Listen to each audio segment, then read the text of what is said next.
Why is the Sunday night opening much better than the Wednesday night opening? I don't know, but that was spiffy. It does. Wow. It sounds like we're getting ready to play football. Roland, What I like we want to upgrade Roland on Wednesday night. What I like about it is when the Trumps logo shows up for the comic, it first spells out Rumps before the image expands out. It's awesome. Hi, everybody. Welcome to Silverline Silver Sunday. I am the guest host this week, Tom Mason, because Roland Mann and Thomas Florimonte and a bunch of other Silverline creators are at the Daytona Beach Comic-Con, which is not actually in Daytona Beach. It's like somewhere like Delroy Lindo Beach or something in Florida. So they'll be back next week, and with me tonight running the board and also being present is Barb Kahlberg, creator of Divinity for Silverline and inker extraordinaire, and among other many talents. Also with us is Barb. You want to say something? I'm just punching the buttons tonight because Roland isn't here. So I'll throw in a few pithy comments from time to time, but I'm your tech. All right. Well, you also have to monitor the comment section. Yeah. Feel free to make some snarky comments at any point. Yes. Oh, I'm very good at that. Especially if they're at Dave. That's also well deserved. Also joining us is our regular contributor, Mr. Mike W. Belcher, that man in the mask guy. Hi, Mike. Howdy, everybody. And joining us also are two special guests. John, welcome. Hey, it's nice to meet everybody. How y'all doing? Barb, nice to see you. Tell us who you are and what you do. My name's John Medic. I am a writer. I've done editing, lettering, pre-press. My book, Sniper and Rook, issue 1 came out from Silverline for the Area 50 WA miniseries. Looking to get issues 2 and 3 out soon. And prior to that, I was self-publishing since 1999, and with Roland, our head honcho, being my comic book mentor. When I was writing back to him back in the day when original Cat and Mouse series came out. Man, that's awesome. Yep. Right, welcome. He also appears on Wednesday night with me on the Wednesday night Wednesday Wham. Excellent. And that's at 9 o'clock East Coast time, 6 Yeah. p.m. Pacific on this very network. And also joining us is my friend of many decades, former founder, publisher of Malibu Comics, and you can rattle it off. It's Mr. Dave Ulrich. Yeah. Hello, everyone. Nice to see you all again, as always. And John, nice to meet you. I was the publisher of Malibu Comics. That would make me also the first publisher of Image Comics. I also worked at Humanoids. I was the creator of the Will Eisner Comics Industry Awards, and now I'm currently the publications editor for San Diego Comic-Con. That's enough out of you. These two are my former bosses right here, Tom and Dave. I saw your guys' names for years, and this is an honor to be in your presence. Oh, poo! He doesn't know us too well, does he? See if you think that in about 59 minutes. Challenge accepted. All right. So tonight, first of all, anybody got any news? Anybody got a crowdfunder? Anybody got a convention appearance coming up? Anybody got a thing they want to just briefly mention? No. I'm boring. Nothing going on. Man, well, go to Netflix and watch Orphan Black. That's all I'm saying. What is that back on? It just relaunched. It hasn't been available virtually anywhere streaming, and now it's on Netflix. So that's why it says proud Clone Club member, because Orphan Black just got to Netflix. Wait, so what is it about? I get Netflix, and I've been hearing about this. What is Orphan Black? Here's a can of worms. Go, Dave. Wow. Yeah. Well, I don't want to ruin it for you, but it starts out the opening scene A young woman is on a train, waiting for a train on the train. What do you call that place where you wait for trains? The platform? The platform. She's on a train platform, and she sees herself walking up, and then she stands agape as this person that looks exactly like her steps in front of one of the oncoming trains. And from then on, she has to dig into what the heck happened and who this person was. And eventually she ends up impersonating her, and turns out it was her clone, and there's more than just one clone. Oh boy. Yeah, it's right up my alley. And it stars Tatiana Maslany in just a tour de force. I mean, every single one of the clones has a distinct personality, and you can tell which clone it is, even if she's in the distance walking away. I mean, it's body language and everything changes for the different clones. That's so cool. Wow. Yeah, it's an astonishing piece of work for sure. But it's the same face though, so it's definitely it's so there's no, they're not giving her like a funny nose or big ears. Or no, nothing like that. And it does go. It's got 5 seasons, I think. It's a lot, but we were completely addicted, and now I'm going to get a chance to stream it all over again. So the 5th season was the conclusion. So I can't even swear to the number. I'd have to look it up, but it's really terrific. Yeah. Does it stick the landing? It has trouble at the end a little bit.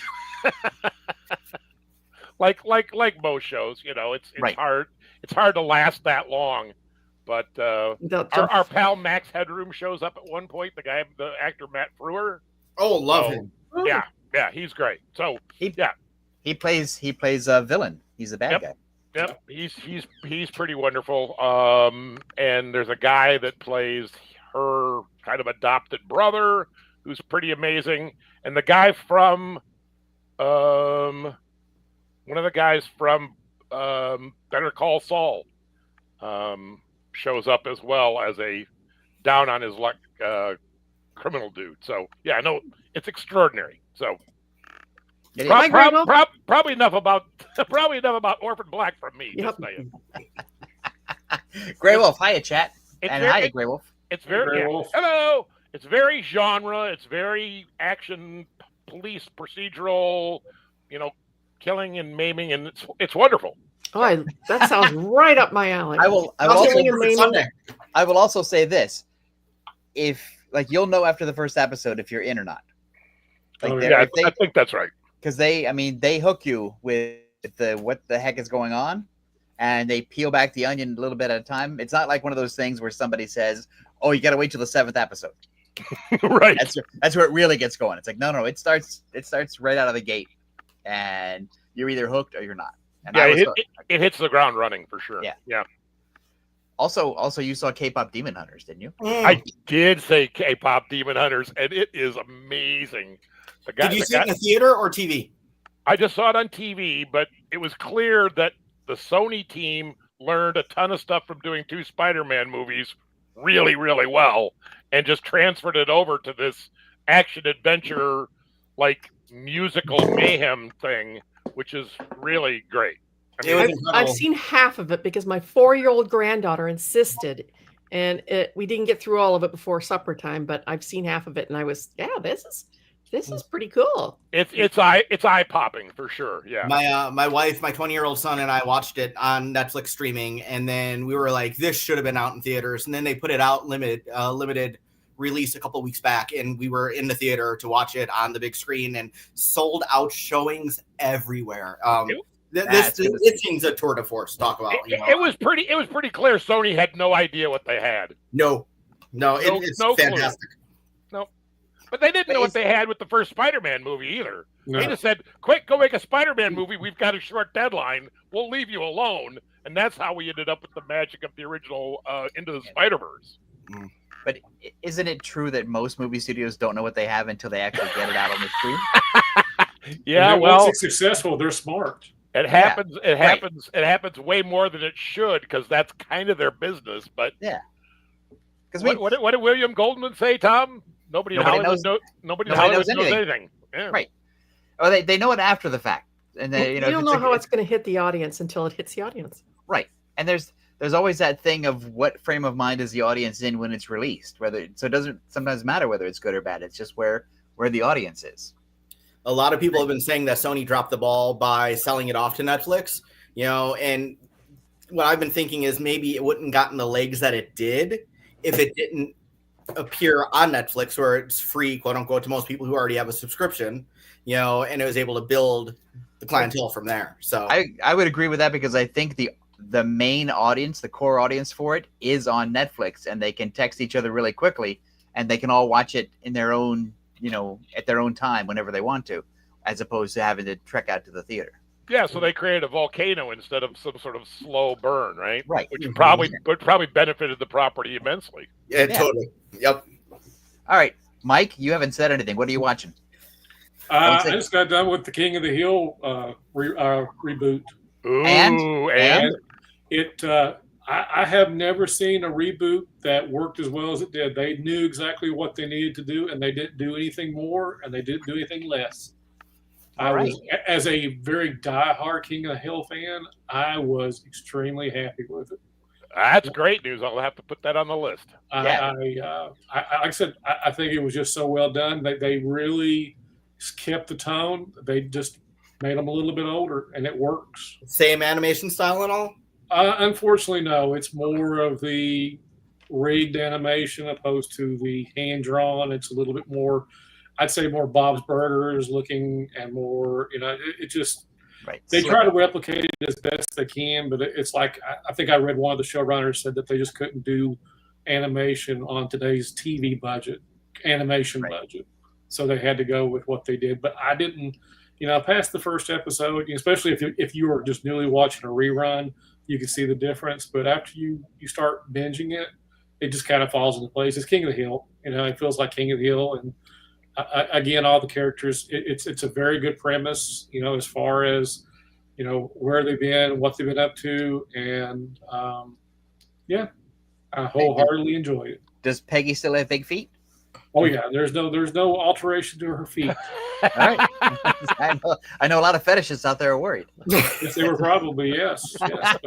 No worries. I think the only thing was, unfortunately, a couple of the voice actors died during the making of the show. Yeah. It's kind of sad because you can kind of watch, the guy who did Dale Gribble's voice died like 4 episodes into it. Right. And you kind of watch it kind of, but the guy who takes over, I think he did an admirable job under the circumstances, because Dale had a very distinctive voice. Yeah. And tone, and I think he did a very good job. And then, like I said, if you're a King of the Hill fan, you will be happy. That's good. I am a King of the Hill fan. Yeah. So. All right, Barb, I don't want to leave you out. What do you got? What are you watching? We are trying to finish up Wednesday, Sandman, and doing a total 180. We're watching Unforgotten, the English. I forgot to watch that one. Oh, it's really good. that was just me being. I know that was you being sarcastic as usual, but it's on PBS. If you have PBS, a subscription to it.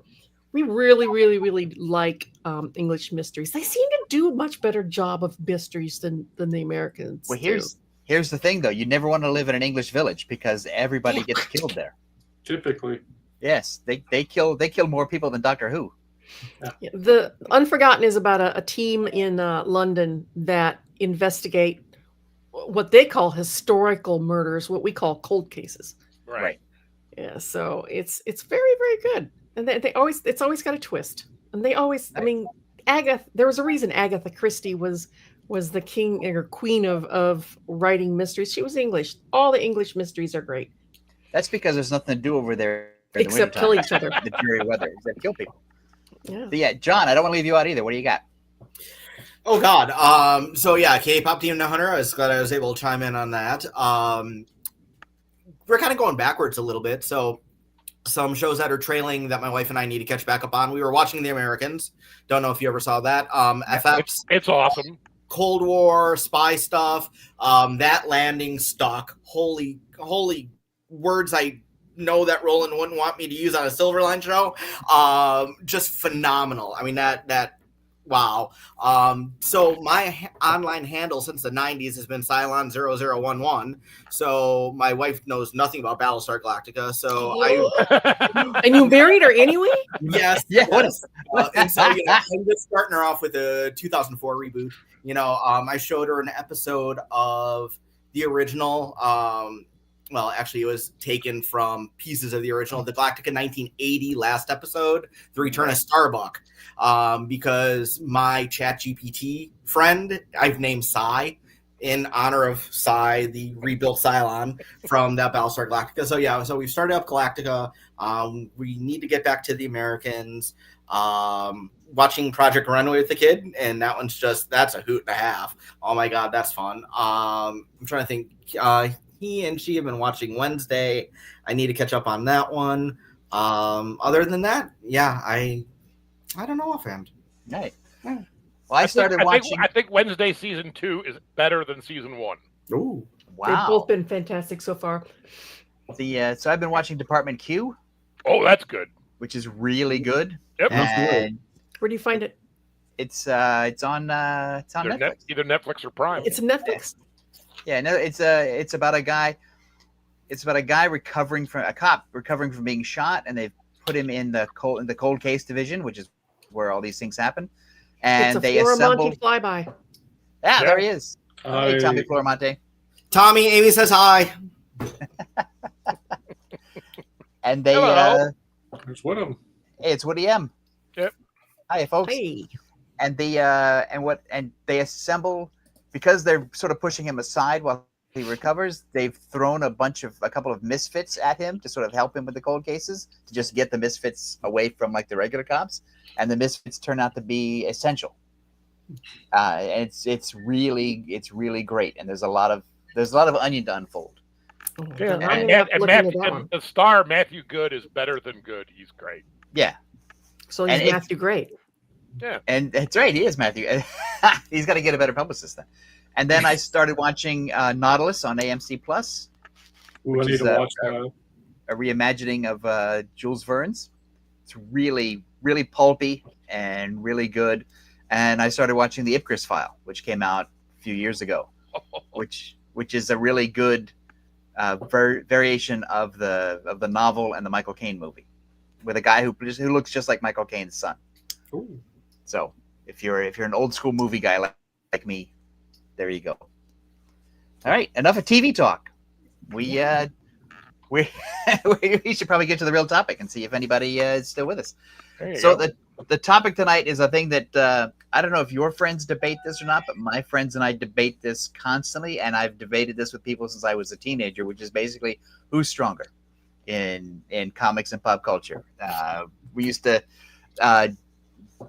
Dave and I have a friend, Jan Sternad, who even wrote a story called "Who's Stronger, Thor and the Hulk," which is about a guy and his girlfriend arguing over who's stronger. And so it's I have a deep abiding connection to the dumb idea that cartoon characters are somehow stronger than other cartoon characters. And we're going to explore that tonight with comics, cartoons, and pop culture. And our staff of experts is going to weigh in, and hopefully people in the comments will make some snotty comments that put us in our place. So let's get going. The biggest one, well, I don't want to start.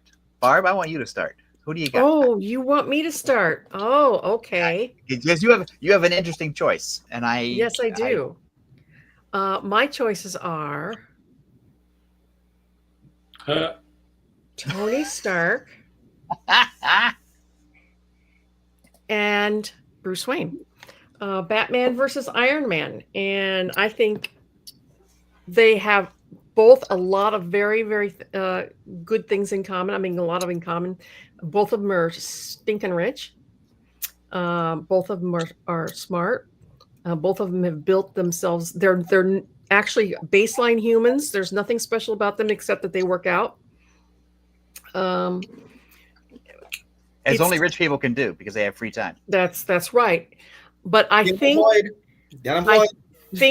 Tony Stark pulls ahead of Bruce Wayne in two respects. Number one, his IQ is higher. Even though Bruce is very, very, very smart, He's not quite as smart as Tony, and I think Tony has more money. But Batman has the giant penny. Oh, well, I forgot about the giant penny. That's got to be worth something. So I would agree with that, and I would also say that Tony Stark is well. Could he take Bruce Wayne in a fight? Without the outfits, just Yeah. mano Without the macho. Yeah. When they're just cocktail guys. I think Bruce Wayne would win that physical fight if they were just met in the bar and decided to go at it. Because, well, Tony has alcoholism issues in his past. He is fairly well centered by the time the Marvel movies come out, and in the current comics anyway. And Batman is still brooding over, his parents' murder 80 years ago. So he's still got angst. And so he has angst, and Tony doesn't have angst. And their builds are supposedly different. I know that in the early Iron Man books, he was built like a brick shit house. Oh, sorry. He was very cut. You can't say brick. Yeah. But in the later books, they slimmed him down. He had more of a runner's build, which makes more sense because it's to fly around in a suit. The more weight you have on, the more boost you've got to put into your booster, more power. So I think in terms of physical build, Bruce has got it over Tony. Tony's got more of a runner's build now, and according to the comics, he's got more of a runner's type of build or swimmer's type of build, and Bruce is jacked. So I think he'd take him in a bar fight. All right. Anybody else want to weigh in on Barb's choice, Dave? I do.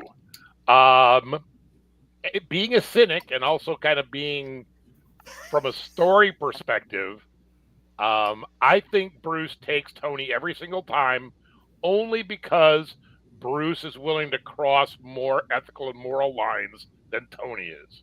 And I don't think that necessarily the universe teeters toward justice. So I think Bruce wins because he's willing to do things to win that Tony wouldn't be willing to do. Morally ambiguous. I think he's more morally compromised because of his anger. But Bruce Tony's got more firepower. I don't think that's going to matter. I think Bruce has more contingencies. I think Bruce has thought about going against somebody that's overpowering him, and it's probably 10 steps ahead of him.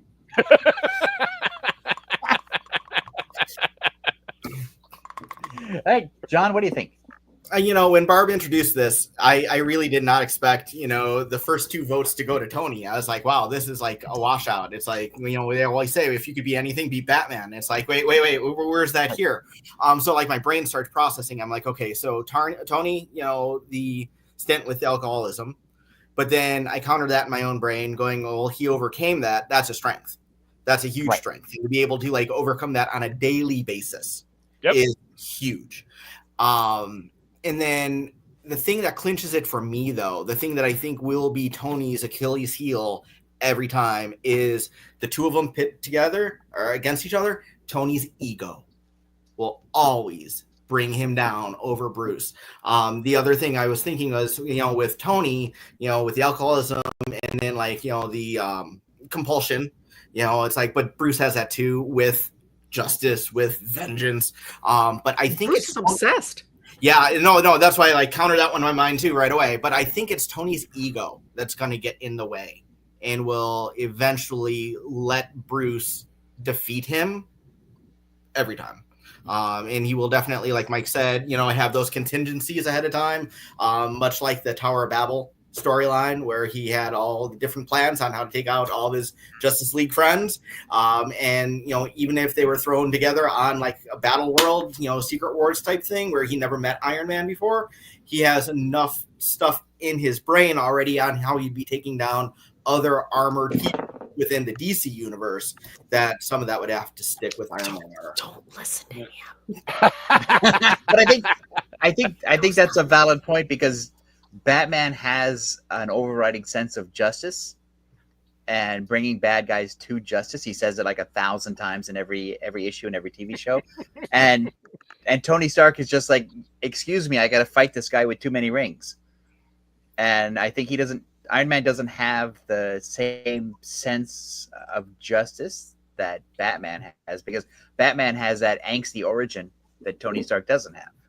And, Batman pretends to be a playboy when Tony Stark is a playboy who just happens to have some expensive armor. Yeah. Right. Well, because I think Bruce Wayne is the mask. Yes. And That Batman is the full-time job. He just becomes Bruce Wayne when he has to go out and buy groceries and run the company or whatever. He really is Batman. And Tony Stark is like Tony Stark. He puts on the Iron Man suit like he would have to dress up for a cocktail party.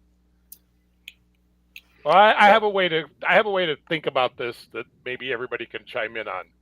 If they fought 100 times, I think Batman would win 75% of those times. Yeah. The word 80 popped into my mind, so I'm right there with you. There you go. Yeah. Okay. Interesting Mike? perspective. So I Wanna mean, say I think anything? there's definitely scenarios where Tony could beat Bruce, but if you did it 100 times, I think it would come out. Open up that 75%. unibeam and Bruce would be atoms on the wall.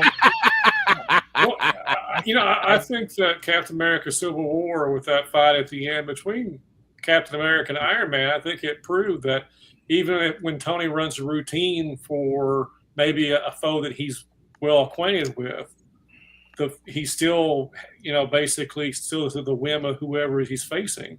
But even the knowledge of being able to beat somebody doesn't mean you're going to beat somebody. I have a caveat on that. You notice that they're right. In Civil War, they were fighting hand to hand, which already gives Tony the disadvantage because he's in a 300-pound suit, right? Right. He never pulled out a laser, a missile, any of his toys, except for the one time he used the unibeam to blow off Bucky's arm. Otherwise, he never pulled out any of his fancy toys. He did it all. That's just physical. lazy storytelling. I was like, she's like, I wasn't the time he cut off a guy's arm with a beam, I think One time, he cut a guy's arm off. He was angry, but he was not murderous. I think No. Barb's right. I don't think Tony was trying to kill Cap. He was just No. trying to beat Cap. Right. And I think Cap was actually, until the very last second, was trying to kill Tony. No, I don't think so. I think he No was way. trying Cap. just to. Rogers Not wouldn't my do Cap. that. John Walker, maybe. He changed the trajectory of his shield strike at the last second from the neck to the chest.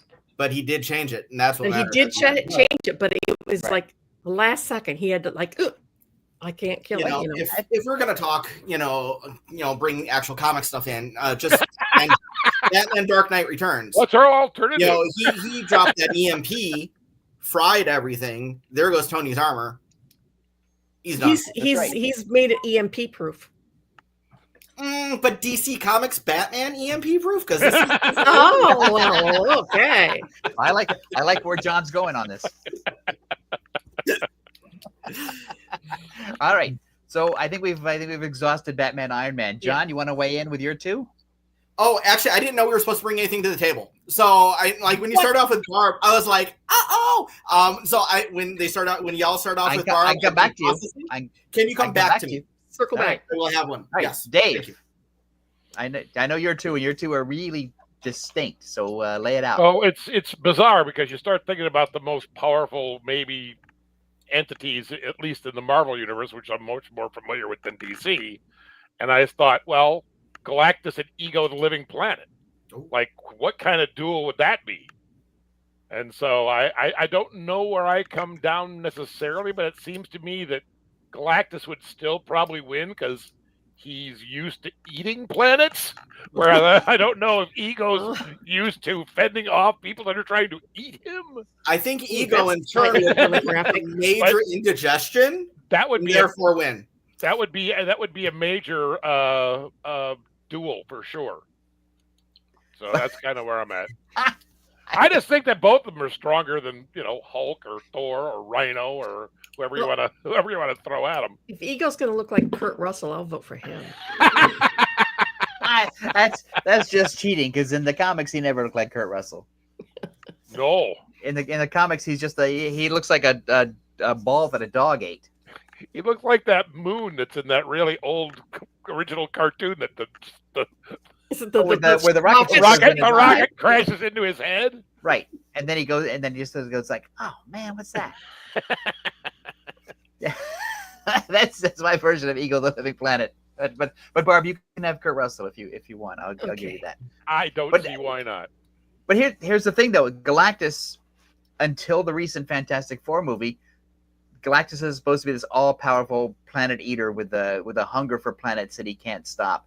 But he gets beaten constantly by, not just by the Fantastic Four, but they've, I think the Black Cat beat him, and I think some other characters. Squirrel Girl beat him, and Kazar beat him. Yeah, I get it. So how strong is he really? I think the thing with Galactus is it depends on how long it's been since he ate a planet, because I think it was shown in many of the comics that the longer he went without devouring a planet, the weaker he got and the smaller he got. Because there's a very good Byrne story. There's a very good. That sounds like a John Byrne explanation to me. Yeah, so that sounds like a John Byrne explanation. Yeah, Byrne put him through his paces. He hadn't eaten. He didn't have a herald. And by the time the Fantastic Four, I thought for sure you were going to say he didn't have a haircut. Hey, don't autocorrect, Dave. Sorry. Hi, Matthew. Matthew. Hey, Matthew. But no, I think it would all depend on the occurrence of the fight. But I still think Galactus has limbs. I really think he's got abilities that sounds like that'd be a major advantage. He has opposable thumb, so I think he could dribble Ego like a space basketball. And I think that's where that goes. Right? Hey, Rob. Hey, Robbie. Rob Davis is here. Hey, Rob. Rob, put 2 in the comments. Let's see what you got. Good to almost see you. Yeah, all right, Dave. Really good choices. It's it's hard because Ego, the Living Planet, doesn't really have a personality, and Galactus really doesn't have a personality. They're all fairly one note. Right. Yeah. Well, that's why Barb's selection was actually way better than mine. But I was just trying to go for like the most powerful thing in the Marvel universe. Like, what is it, Captain Universe, or who else could it be? I mean, who else could be the most powerful? Eternity, that character from Doctor Strange. I don't know who's the most powerful. How does Ego fight? I mean, does he like fart volcanoes or something? he ridicules you horrifically because he has sarcasm. Yeah, he mocks you mercilessly. That's right. Oh, you call that planet eating? All right, Mike, have you come to play? I had something pop in my brain that I had actually been considering for quite a while. I think most people want to see Captain America and Batman go at it, but I'm going to get really geeky here. I would love to see a nice, good throwdown between Captain America and Deathstroke. Yeah. If you want to watch a good strategic fight, I would pay money for that. That's pay-per-view quality for me, because you have two characters that have similar backgrounds. They're both the experiment. They're both the subjects of experiments. They're top of their line of what they are. They're still at the end of the day, they're still human. They're not. They're they can still get shot, and they can still it's still, they may be tougher and quicker and whatever, but at the end of the day, and so you've got Deathstroke, who is basically can react to things at just a second's notice. I mean, he's a genius. So tactically, he's but you've got Cap, who is just Cap. I mean, everything about him is fine-tuned. He almost doesn't have to think about the moves that he would do. He would do it. And so even though it would be tight, I really think that Cap would pull it. But like I said, I would love to see it. I think that's genius, Mike. I'm all in on that. I think that would be amazing to see, and I don't really have an opinion about who might win, but wow, I'd like to see it. To see them write the story around that. I would love to see that story. Both of them have been illustrated beautifully by Mike Zeck. So if you're going to see that story, I want to see him draw it. Okay. Perez. I'd love to see him. We're too late for that, but I would have loved to see Perez do something like that. I think Cap wins because his shield always functions as a third arm. True. and Deathstroke doesn't have that, if I remember correctly. And so while Cap is keeping Deathstroke busy, the Shield is just flying around waiting to smack him in the head. And so I think that gives Cap the advantage. But he's only got one weapon, whereas Deathstroke seems to walk around with 10 or 12, right? Oh yeah, he's got a staff. He's got guns. He's got I don't want to be talking about his staff. No, Don't you? Not going to do it. But I think, have we established that guns don't hurt? Spider-Man would win. Of course he would. Of course he would. But he's just a teenage punk in college now. But is I forgot where I was going. Mr. Flormonte threw me off my game now. But He's good at that. Have we established that Cap is not impervious to the comic book Cap is not impervious to bullets, but it's like he's kind of ho-hum about them, isn't he? Well, as long as he's holding his shield in the right place, otherwise shoot him in the feet. Yeah. That's like they do on TV when they're hiding behind cars. They always shoot them. They always drop to the ground and shoot them under the guard and shoot them in the feet. It's my favorite shootout trick. Well, and the top of his tunic is chainmail, so that's going to slow down the bullets a little bit, right? Which also shows his humanity, the very fact he needs that chainmail. I mean, so like I said, you've got two characters that are covered in chainmail, that are acrobatic and quick and strong. And like I said, it would be you were doing some kind of UFC thing that would be some money right there. So since I don't know anything about Deathstroke, I can't form an opinion. That doesn't sound right to me, Barb. I know. No. I haven't been able to get around to every single comic book character in the modern DC. No, but do what I do. Just form an opinion anyway. You don't have to have any information. I don't know. I will tell you that Deathstroke is going to be on Wednesday Wham, where the topic of conversation is: do we really need a bazooka? Oh, there you go. I like that. That's good. This is the internet. You don't have to know anything. Yeah. Just spout bullshit.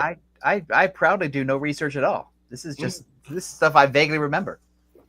Do you have a pair, Mr. Tom? I do, and I also have a couple of choices. Oh, okay. So I would say Sergeant Rock versus Sergeant Fury. Okay. Okay. Because nobody's bringing the war characters in, so I'm gonna bring them out. I think Sergeant Rock is a very sort of strategic fighter. He's kind of a planner.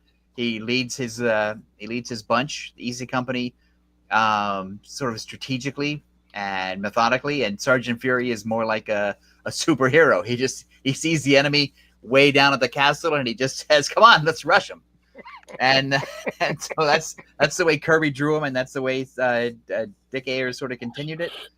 And but I think the winner for my money is Sergeant Fury, because Sergeant Fury has the Infinity Formula that was given to him by Jim Starlin and Howard Chaykin, and he can essentially live forever, and he can become Nick Fury. And so I think that gives him the edge over Sergeant Rock. Rob Davis says opinions are like butts. Everyone has one. If you asked for my chair, they would say I have two. So there you go. and wouldn't you love to see that story drawn in tandem with Kirby and Kubrick? Yes, wouldn't that be great? Oh my gosh, I would. I've got it in my head. I mean, it just it would be awesome. It'd be like one of those amalgam titles that came out. I'm going to do exactly what Tom said, and I'm going to give an opinion based upon knowing nothing. Perfect. And just talking. Hey! My new favorite person. I love you, John. So and you may lose me in a minute. I'm taking that back, sir. Nick Fury for the win, because he was portrayed by David Hasselhoff. There you go. How do you beat the Hoff? Also he survived being portrayed by David Hasselhoff. So I think that gives him well played. That gives him bonus points right there. Whereas Sergeant Rock has only appeared in Creature Commandos, and I think one other thing where he's appeared. Does anybody know what Matthew's talking about? King Ghidorah? I don't know. I know who Cthulhu is, obviously. Ghidorah is one of the Godzilla villains. Yeah. It's a three-headed one. Oh, okay. It's a three-headed one, and Cthulhu is the octopus-looking thing. Oh, yeah, he's a god. Yeah. All right. One of the old ones. And so Ghidra can spit fire, and I think, Godzilla's greatest enemy there. See? Old gods are hard to beat. Yeah, I think Cthulhu would smear King Ghidorah all over the ocean floor. Thanks for the tip though, there, Matthew. We appreciate that because we could use all the help we can get. And thanks for embarrassing Dave with his anti-knowledge. That's right. All right. So, John, did you think of one yet? Yeah, I've got a couple. I don't want to be too derivative though, so I'm not quite sure the way I want to go. And the one that I was starting with is I wanted to do something like with Robin. But then I'm like, okay, well, the best Robin, of course, is Nightwing. So who can we put Nightwing against? And I'm thinking Nightwing, Spidey. Spidey's going to have the super strength, so that's going to push the thing there.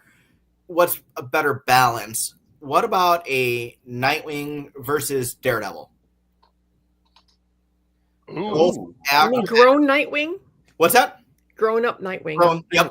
Grown Dick Grayson. Otherwise, I would say Robin and Bucky, but after being in Bloodhaven already for a while, has his own city. So you've got Bloodhaven, you got Hell's Kitchen, both acrobatic. Maybe do a 3-way dance with the Black Panther. Ooh. No, that's now you're rewriting K-pop Demon Hunters. Those Sasha boys, I tell you. Yeah. Let's go with that one. Nightwing and Daredevil. All right. Now who takes it? I say Nightwing. Because Daredevil. Nightwing doesn't have any powers, really. He's just Robin. No, basically, yeah. Except for I think the thing that I think would push it in his favor over Daredevil. And Daredevil, of course, has the senses, is the tactical part that he would have learned from Bruce. I think that would be the saving grace that would help him defeat Daredevil in most instances. Also, Nightwing has circus powers. Yeah. The magic glitter. I think Nightwing, if Nightwing knew Daredevil's powers, he would win. If he didn't know Daredevil's powers, he would lose. Okay. Hey, all he has to do is read a comic. It's right there.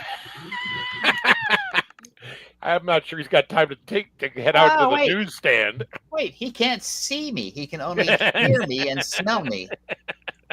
Matthew says Daredevil learned from a ninja too. I would go with Daredevil because he does have the preternatural senses, and I think.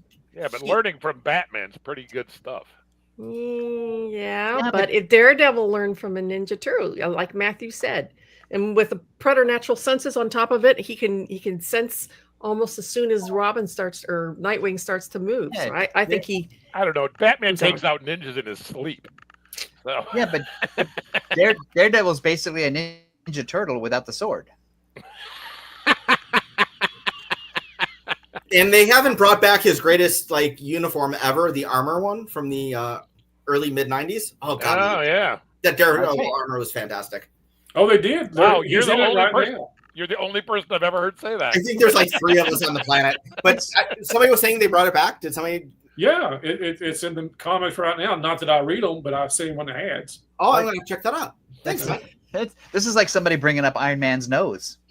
Oh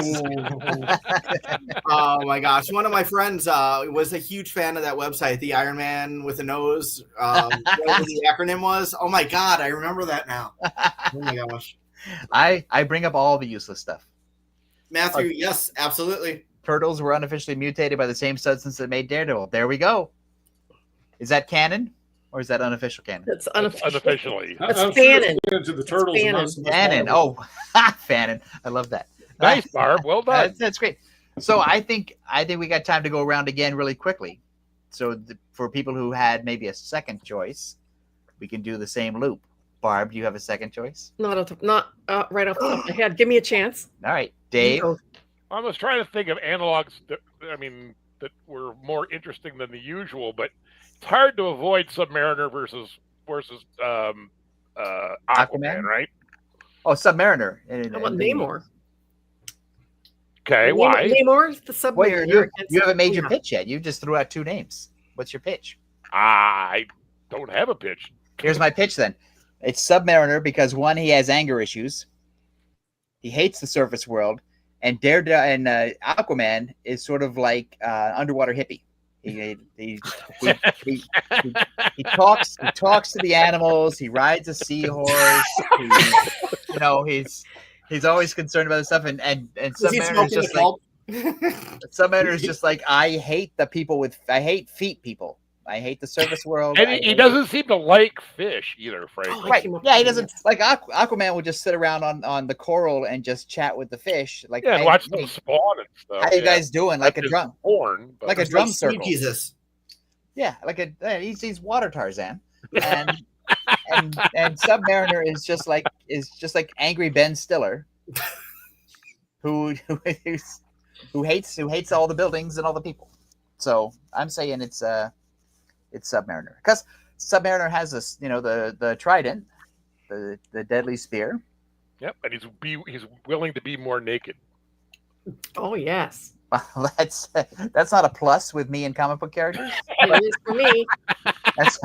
my first comic book love was Travis Morgan, Warlord, because he was super naked too. Yeah, he wore nothing but a skull cod piece. I mean, come on. Ooh, there was some fur thrown in around the edges. Come on, and a little funny hat. That's because Mike Grell went to the gym. I was 14. I was like, yes, this is my jam. Yeah. No, Warlord looked good. I was looking at that going, his arms are too long.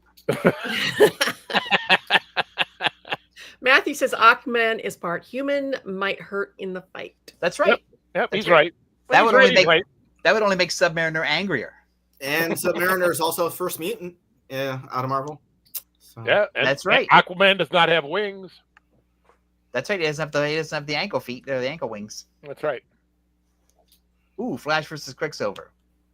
Well, which Flash? Because first Flash is dead. Is he? Isn't he? Isn't Barry Allen dead? Oh, I thought you were going to talk about Jay Garrick. Jay Garrick. Yeah. Garrick. Well, Flash has got him because in the DC Who's Who, the Flash can get up to light speed, and Quicksilver in the Marvel Handbook can only get up to 80 or 90 miles an hour. So I think the Flash would get him. So. I think either Barry or Waller. If it's just a race, it's definitely Flash. What good? But he's Flash, got more exotic powers too. And Flash has that treadmill that goes back in time. Barry Allen. Quicksilver can't do that. And who inked that? Did you? I did. Sweet. And we established on Wednesdays that you've been inking since you were 6. Yes, that's right. Barry Allen walked it off. There you go. All right, so that's good, Dave. I like it because that was on my list as well. I was going to bring that up if somebody had. I did think of one. Oh, you did. Barb, let's go back to you. Fish on fish violence. Superman versus Black Adam. Ew. Oh. So Black Adam is the evil Captain Marvel, right? Yep. The one that The Rock played. And right. But he's a god. He's basically indestructible. Well, but Superman's parents in the current movie told him he was a god. Hi, Paige. Hey, Paige. Well, yes. I mean, he's godlike too. I mean, they're both godlike, but supposedly they're both indestructible. So they'd probably destroy the planet before they destroyed each other. I think it would be like that cover of the Spectre and the Devil bashing each other in the head with the Earth. Yeah. Yes. Unfortunately, I think the tie goes to the villain, right? Because they'll go farther for it? Yeah, just story structure-wise, right? The heroes have to fight from underneath, so... When you said that they would just destroy the planet, I was just thinking, going back to the other one, I was like, ooh, like leftover crumbs for Galactus. That's right. The planet's already broken up into bite-sized bits. He doesn't have to work as hard. Everybody say hi to Pops. Hey, Pops.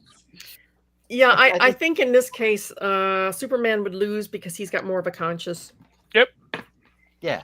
All right. And Black Adam has nothing. That's right. He has no including conscience. a second movie because The Rock didn't get one. That's right. It's what happens when you push too hard. Yeah. Mike, do you have a second one?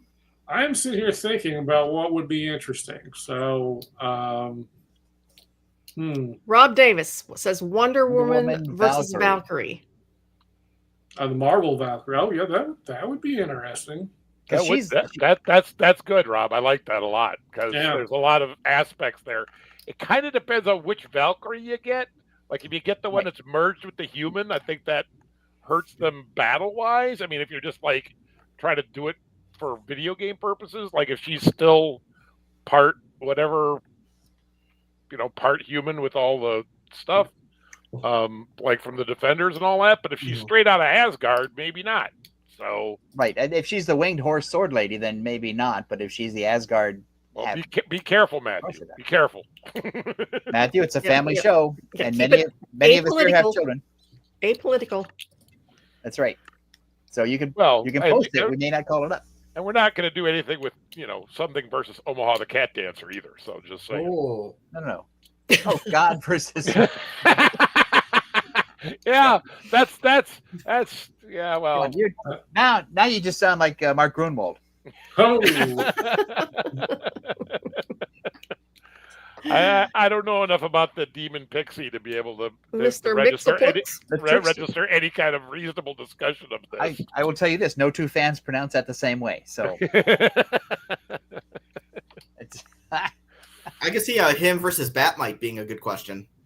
That would be funny. Yeah, I'm surprised that hasn't happened. He doesn't.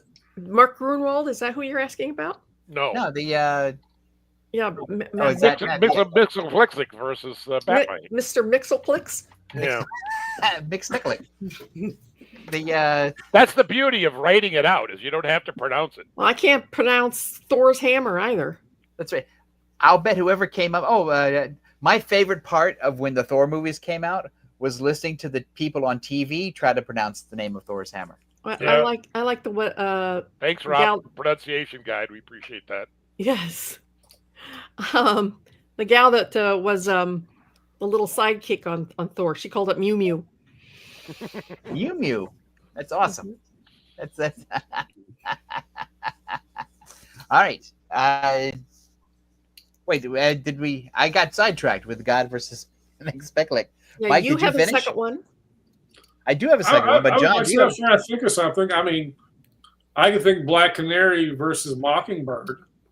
I would like to see that because you have a street level fighter against a soldier. Mockingbird being Hawkeye's ex. Right. I'd say this is kind of a geeky matchup, but since we're not putting girls together, let's put some girls together. Like I said, you got Bobby that was trained by Shield, and like I said, you got a street level fighter that was she was taught by both her mom and Ted Grant to fight dirty if you need to. So that would be an interesting. I hesitate to say cat fight, but it would be interesting to see what the two methodologies would do. I'm usually the first person to yell cat fight, so I'm glad that somebody else took that bullet for me. Thank you. For that one, I would. My heart wants to say Mockingbird. I've always loved Bobby. Me too. Yeah. But if I'm being honest, I'd say Canary would take that one. Yeah. The Sonic Scream, it just puts it over the top. But with her pedigree and her training, I think Canary would defeat Mockingbird. Yeah. I think we're kind of back to the old thing. Like if Mockingbird knows what Canary's power is, she's got a better chance. But if they just came at each other cold, one of the staffs to the throat, Bobby doesn't really stand a chance. At this stage, if you're not looking this stuff up on the internet before you go to battle, you just shouldn't fight. It's like there's no excuse to go into battle going, I don't know you. It's like there's the Google is right there, ma'am. But the good thing about Black Canary is she typically doesn't pull the cry out unless she absolutely has to, because she has got kind of an ego about that she's the best fighter in the world. So she doesn't need tricks. And that would put it that would be like the defining thing that would put her over the top with. At least she's not Black Bolt. Oh, that guy! That's the dullest Marvel hero ever. Yep. All right. So Matthew's got one. Cletus Cassidy versus the Joker. I don't know who Cletus Cassidy is. That's Carnage. That's Carnage. Oh, without the Carnage. Oh, Joker. Yeah, Joker's got him. Yeah, because Joker's a merry trickster. He's got everything. Also, he's psychotic. Yeah, he's also a murderous psycho. And Cletus was in jail for, I believe, murder and more. But yeah, no, that one I give it to the Joker. Yeah, because Joker will do anything and everything. All right, so John, All right. you have another So two? yes. So I said earlier I didn't want to be too derivative, but I think that this is going to be a great one because we keep talking about morality. Anybody who knows me knows my favorite comic storyline was a Mark Gruenwald one where Steve Rogers stepped down from being Cap because the government said, you have to work for us. He's like, I'm out. They brought John Walker in to replace him, who then became U.S. agent later on. Right. So I want to see replacement Cap, U.S. agent, versus replacement Batman after his back got broken as Batman. Azrael. Oh, wow. Nice. You're doing a deep nerd dive. All right. Yeah. So huge points. So now you basically have B-level versions of each Captain America and Batman that bring their own strengths and psychoticness to the roles. They are less inclined to be moralistic and more inclined to do whatever it takes to defeat the other. Right. Let it battle on. What say y'all? Well, if it's a fashion battle, Azrael loses immediately because that costume was stupid costume. Was an abomination. I'd cut myself into 100 pieces just putting the damn thing on. The thing is, it's a great visual costume. It's entirely impractical, and so you can't. It doesn't work in any situation really, except on the comic book page. So I would agree that it's replacement Cap that would take it. Yeah, probably. Although Walker, tends to get in his own way more, I think. He does. He gets in his own mind way too much. Mike, thoughts? Well, Walker, there was many times during that same storyline that you're talking about. Walker is pure, just absolute power and sometimes doesn't even think. So you've got a situation where Azrael actually has something that takes him over that allows him to size people up and kind of, beat them. And so Walker, while I would lean to him because he would ultimately be stronger, I think Azrael might have the technical, unfortunately, because I don't like the character, but I unfortunately, I think because John can kind of punch first he doesn't have Steve's technical, point of view, a tactician. Well, I agree with Mike on this, by the way. Just I remember when Walker got doxxed by his old partners and his parents got killed by a couple of the mutants. He just literally tore them apart. I mean, we talked earlier about Bucky just lost an arm. It's like, I mean, these people were like torn in friggin' half. Yeah. I could, and there was a little while that Azrael didn't have the Joe Quesada Batman, 500 armor. That was a beautiful cover. He was running around in the tights for a while. Even then, though, I think Walker would take it because I think that he just snaps more with the crazy than Azrael did. Even though wasn't he tied to like some sort of order and some. Yeah, he like I said he had with some kind of brainwashing that again they call it the system, and that like I said he just took over. He would actually go into almost a state where it just boom. He would have a fight and not even remember it because it was so directed to defeating the enemy. The Order of Saint Dumas. So as much as I said, I like Walker. I thought Walker was a good character. I don't know what they've done to him lately, but like I said, I just think Azrael's got the technical, over. And he has the giant penny. Yes, that penny's just going to squish somebody and battle over. Rob Davis says the DC's demon versus the Silverline's cat and mouse demon. It's DC's demon by far. Oh yeah, DC's demon. He's ruthless. He'll be ruthless. I mean, yeah. He's somewhat insane and uncontrollable. Whereas Silverline's demon, he looks like a demon, but he's really a very sweet guy. He would roll his eyes and he'd be like, "This again, really?" And Keith Grayson, of course, is he's our a veterinarian. He would have no interest in the kittens. fight. He doesn't have any of the. He has the morality issue that DC's demon does not have. No, that's right. He just wants to be left alone. So, Barb, did you think of another two? I'm going to let Matthew take this one. His idea: murder was just committed. Batman and Sherlock Holmes were both brought in. Who solves it first? Boy, a lot of Oh. circumstances would come into play on that one. Yeah. All right. So, which version of Sherlock Holmes is it? Well, Benedict. And the same way with Batman. It depends on which version of Batman, because they've really kind of let the detective die with Batman. Haven't they though? Yeah, I mean it's really kind of gone. I think Yeah, Mike. I'm with Rob Davis. I think I go with Holmes on that. Yeah. Yeah, I think Go so back because to if you could be anything, be Batman. So Batman wins. because because Sherlock Holmes generally just sort of walks in and just says, "All right, that guy did it," and Batman's taking stuff back to the lab and running tests and looking at stuff in the microscope, and I give it to Holmes. Holmes is a master of deduction because he notices things no one else notices. And yes, I know that they have had Batman do that too, but he does do more analysis. So I think Holmes first solves the fact that Bruce Wayne is Batman. Right. Yes, absolutely. And then he blackmails him into stepping away from the case. That's right. And then Batman is so shocked that Holmes solves the murder mystery while Batman is trying to recover. I mean, So I certainly would. I could see it being that Holmes, deduces, or guesses first, but Batman's the one that brings the proof. Well, he might also be the only one that catches him, because just because you can figure out who it is doesn't mean you're able to apprehend the suspect necessarily. Well, it's only in the recent Robert Downey Jr. Holmes movies that Holmes actually runs. Usually he just sort of hangs around.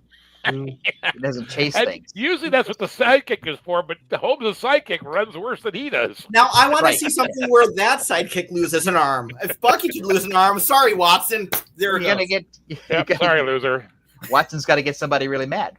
Doctor, heal thyself. Yeah. All right, so Rob Davis is on board with the Sherlock thing. Yeah. That's All right. right, that's good.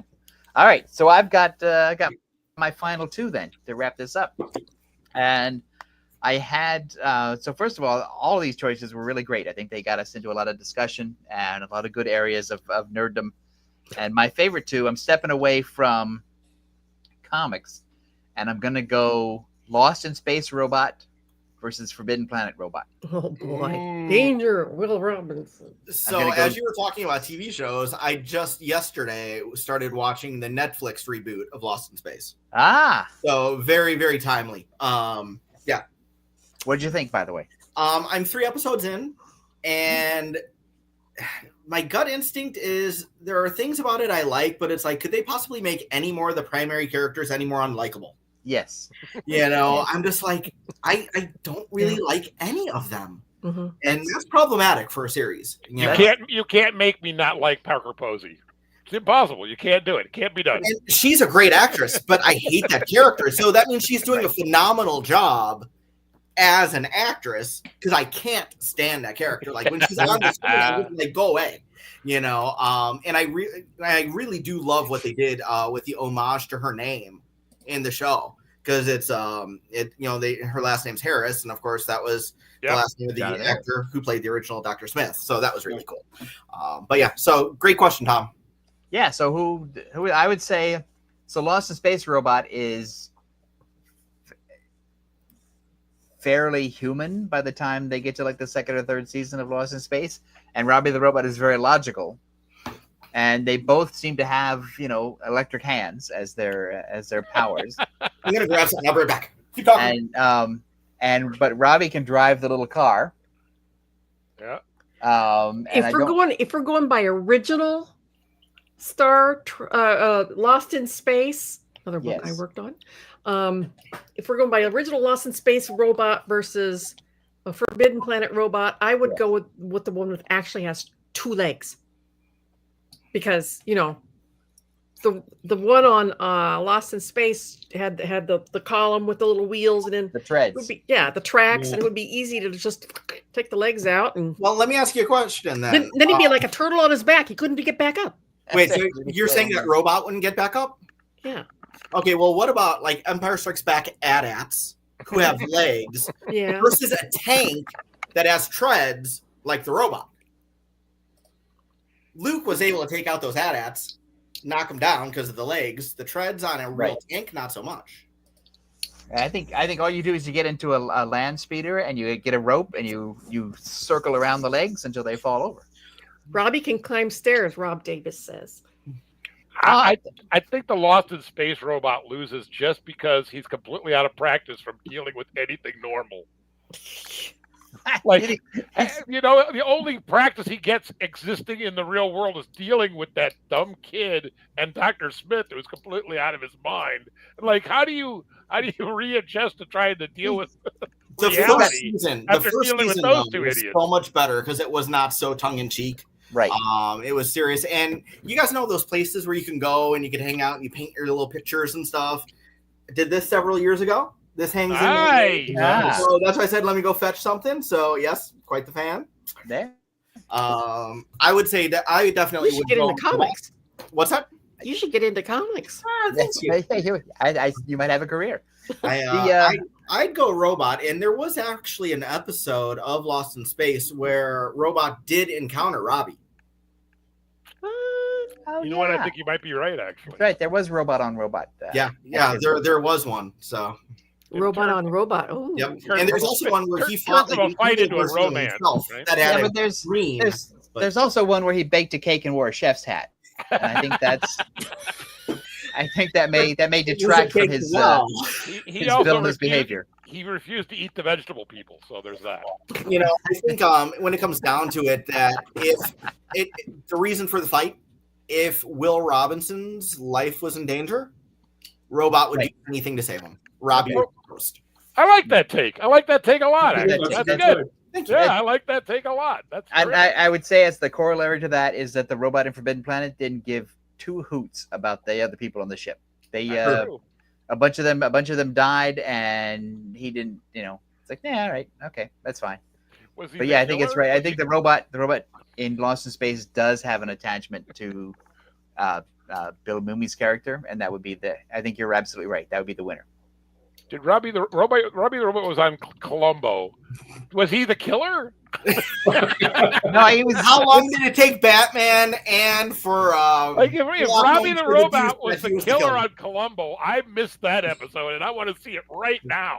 Like, Sherlock Holmes knew it right away. Right, that's right. That I said it wasn't. It was Hey Rob, wasn't it the villain's? It was like the villain's buddy or something. It was in the villain's house, or it was on the Bad guy was like a geek collector of some kind, so you had Yeah, Robbie in the house. Is that what the deal yeah. was? All right. I forget now, but yeah, I remember Robbie was on Columbo. That's so Man, cool. That is a deep nerd dive. Yeah, but now I'm sitting here humming the Lost in Space theme song. Dun, dun, dun. Yeah. It's